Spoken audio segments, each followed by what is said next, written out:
नमस्कार प्यारे बच्चों। आज की इस क्लास में आप सभी का स्वागत है।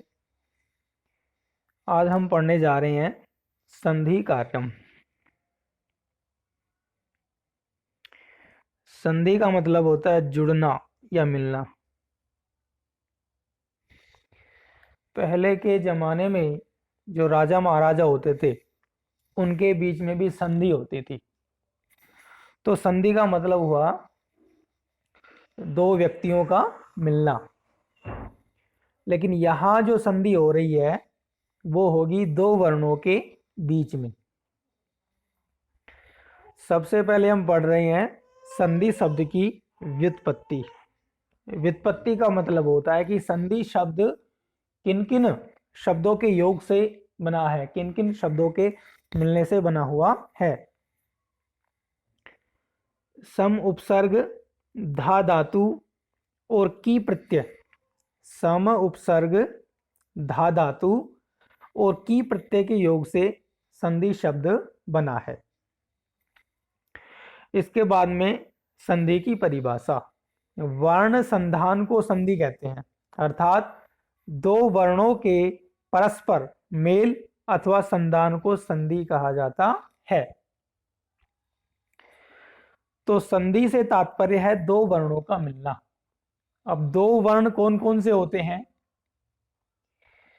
दो शब्द हैं, पहले वाले शब्द को पूर्व पद बोलते हैं और दूसरे वाले शब्द को उत्तर पद बोलते हैं।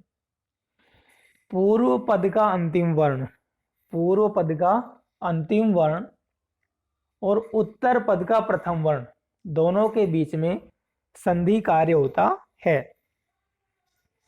उदाहरण के लिए जैसे कोई शब्द है रमा, ये हो गया पूर्व पद, और ईशः ये हो गया उत्तर पद।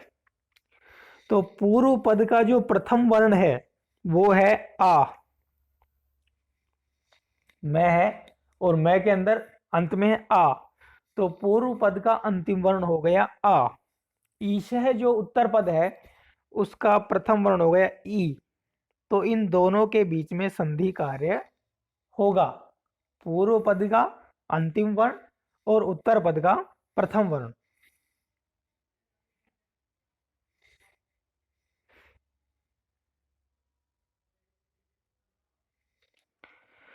इसके बाद संधि के भेद। संस्कृत व्याकरण में संधि के तीन भेद होते हैं, वे इस प्रकार हैं। संधि के भेद पढ़ रहे हैं, ये तीन भेद हैं। हिंदी में भी ये तीन भेद होते हैं। अच संधि, इसे स्वर संधि भी कहते हैं। हल संधि, इसे व्यंजन संधि कहते हैं। और तीसरी है विसर्ग संधि। पहली स्वर संधि, जिसमें परस्पर मिलने वाले दोनों वर्ण स्वर ए आ ई उ री ए ऐ ओ औ हो। जैसे विद्या धन आलय, विद्या का अंतिम वर्ण आ है और आलय का प्रथम वर्ण आ है, दोनों स्वर हैं, इसलिए यहां पर स्वर संधि। रमा धन ईशय, रमा का अंतिम वर्ण है आ और ईशय का प्रथम वर्ण है ई, दोनों स्वर हैं, इसलिए यहां पर स्वर संधि मिलकर बनेगा रमेश है। तो स्वर संधि का मतलब हुआ दोनों वर्ण स्वर होने चाहिए, पूर्व पद का अंतिम वर्ण और उत्तर पद का प्रथम वर्ण दोनों स्वर वर्ण होने चाहिए, वहां पर स्वर संधि होती है। दूसरी है हल संधि या व्यंजन संधि, जिसमें प्रथम शब्द का अंतिम वर्ण और द्वितीय शब्द का प्रथम वर्ण दोनों व्यंजन होते हैं या एक स्वर और एक व्यंजन होता है, वहां पर हल संधि या व्यंजन संधि होती है। इस संधि में या तो दोनों वर्ण व्यंजन होंगे या फिर एक स्वर और एक व्यंजन होगा। कहने का तात्पर्य यह है कि व्यंजन संधि में एक वर्ण व्यंजन वर्ण जरूर होगा। जैसे जगत धन ईशः, जगत का अंतिम वर्ण तय है और ईशः का प्रथम वर्ण ई है, एक स्वर है एक व्यंजन है, जगदीश बनेगा। सत्य धन चरित्र, सत्य जो शब्द उसका अंतिम वर्ण तय है और चरित्र का प्रथम वर्ण है च, दोनों व्यंजन वर्ण है इसलिए व्यंजन संधि है। महदन दानम, दोनों जो वर्ण है व्यंजन वर्ण है इसलिए यहां पर व्यंजन संधि है। अंत में है विसर्ग संधि, जिसमें प्रथम शब्द के अंत में विसर्ग रहे और वह बाद के शब्द के प्रथम अक्षर से मिल जाए। जैसे हरि, हरि के अंत में विसर्ग है, बनेगा हरिर्वदत्, मन धन रहता है बनेगा मनोरथ है। तो विसर्ग संधि में प्रथम जो शब्द है उसके अंत में विसर्ग होते हैं। इस प्रकार से संधि के जो मुख्य भेद हैं वो तीन होते हैं, अच संधि अर्थात स्वर संधि, हल संधि अर्थात व्यंजन संधि और विसर्ग संधि।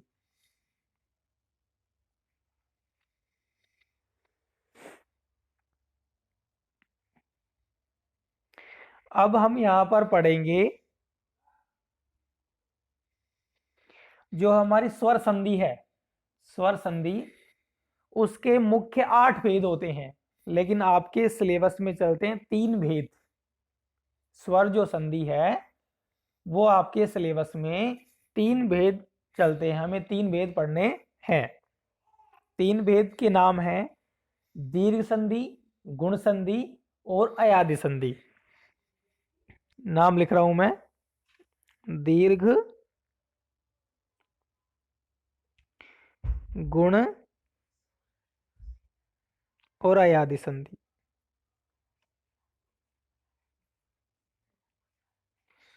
आज हम ये तीनों संधियां पढ़ेंगे। पहली संधि है दीर्घ संधि। जब ऋस्व या दीर्घ स्वर, ऋस्व का मतलब छोटा ए, दीर्घ हो गया आ, ई ऋस्व बड़ी ई ये दीर्घ, उ ऋस्व बड़ा ऊ दीर्घ हो गया, री ऋस्व बड़ी री दीर्घ। तो जब ऋस्व या दीर्घ स्वर के बाद समान स्वर आए तो दोनों के स्थान पर उसी वर्ण का दीर्घ हो जाता है। कहने का तात्पर्य है यदि ए के बाद ए आएगा तो आ होगा, आ के बाद आएगा तो भी आ होगा, ए के बाद आएगा तो आ होगा और आ के बाद ए आएगा तो भी आ ही होगा। इसी प्रकार से ई, उसी प्रकार से उ और इसी प्रकार से री पर यह नियम लागू होगा। उदाहरण देखिए, रत्न धन आकर है, रत्न का अंतिम वर्ण है ए और आकर का प्रथम वर्ण आ, दोनों मिलेंगे तो बनेगा आ, शब्द बनेगा रत्नाकर है। राम धन अवतार है, राम अवतार है। विद्याधन आलय है, विद्यालय है। इति धन इदम, दोनों तरफ छोटी ई है तो बड़ी ई हो जाएगी इतिदम।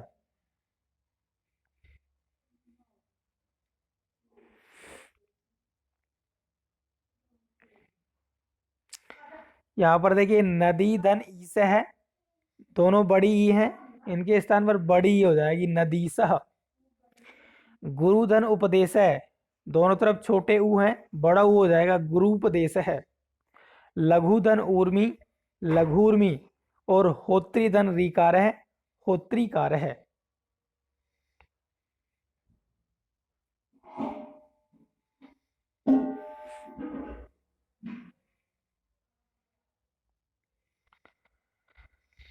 अब दूसरी संधि गुण संधि।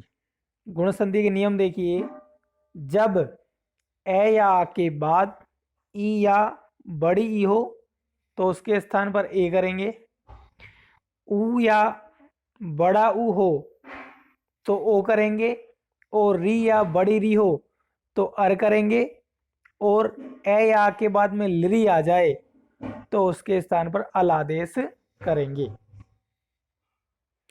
उदाहरण देखिए, महाधन ई से आ और ई दोनों हट जाएंगे, दोनों के स्थान पर हो जाएगा ए, बनेगा महेश है। सुरधन इंद्र, ए और ई दोनों हटेंगे, दोनों के स्थान पर ए होगा, बनेगा सुरेंद्र है। पर धन उपकार है, एक तरफ है ए एक तरफ ऊ, दोनों हटेंगे, दोनों के स्थान पर ओ होगा, बनेगा परोपकार है। महाधन उदय, एक तरफ आ, एक तरफ ऊ, दोनों हटेंगे, दोनों के स्थान पर होगा ओ, बनेगा महोदय है। महाधन ऋषि, एक तरफ है आ, एक तरफ है री, दोनों के स्थान पर अर होगा, बनेगा महर्षि। ग्रीष्म धन ऋतु, एक तरफ ए, एक तरफ री, दोनों हटेंगे, दोनों के स्थान पर अरगुण होगा, बनेगा ग्रीष्म ऋतु। तव धन लरीकार है, एक तरफ ए, एक तरफ लरी, दोनों के स्थान पर हो जाएगा अल, बनेगा तवलकार है। इसी प्रकार से और भी उदाहरण हो सकते हैं जो कि इसी प्रकार से होंगे।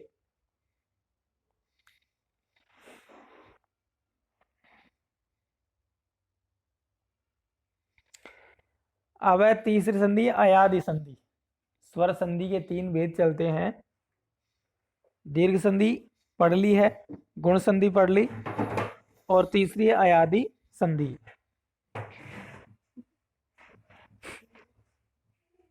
यदि बाद में कोई असमान, असमान गलत दे रखा है यहां पर, समान या असमान कोई सा भी स्वर हो, समान भी हो सकता है, असमान भी हो सकता है, ये यहां पर असमान जो गलत है, स्वर होना चाहिए सिर्फ।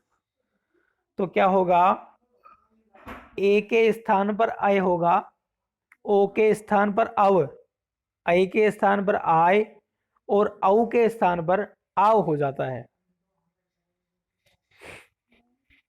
यहां पर देखिए, ए जो होगा इसके स्थान पर क्या करना है, ऐ।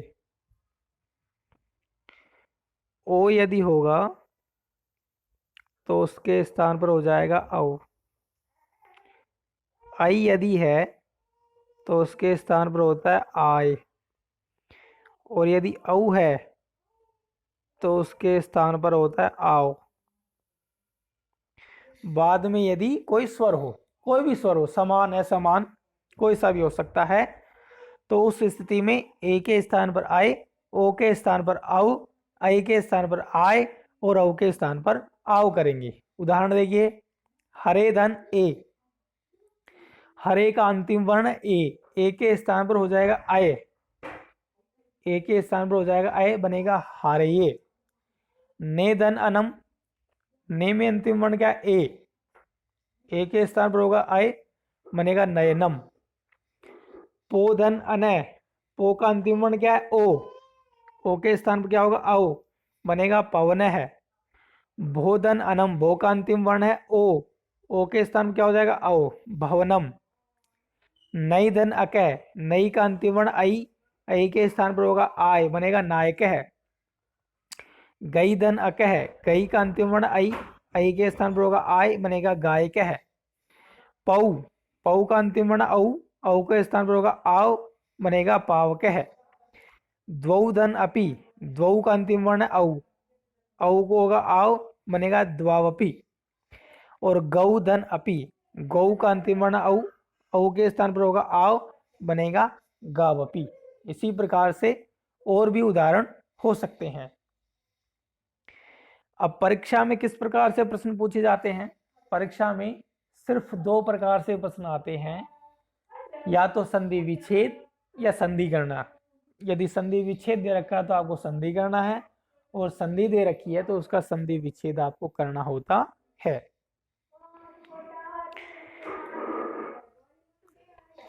तो एक बार दोबारा से रिवीजन करते हुए, हमारा चैप्टर था संधि।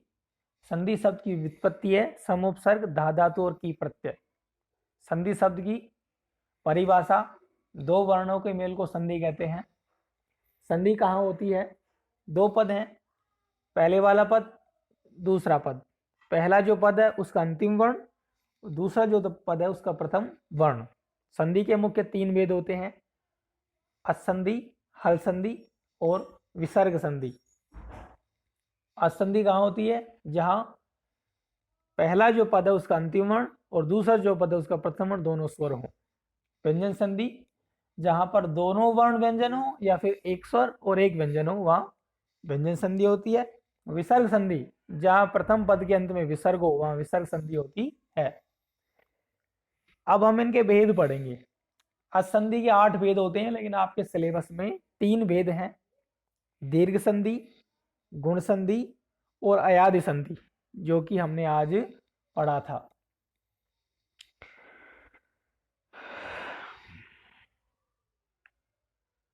तीनों संधियों को आप अपनी नोटबुक में लिखेंगे होमवर्क के रूप में और ग्रुप में कार्य करके सेंड करेंगे।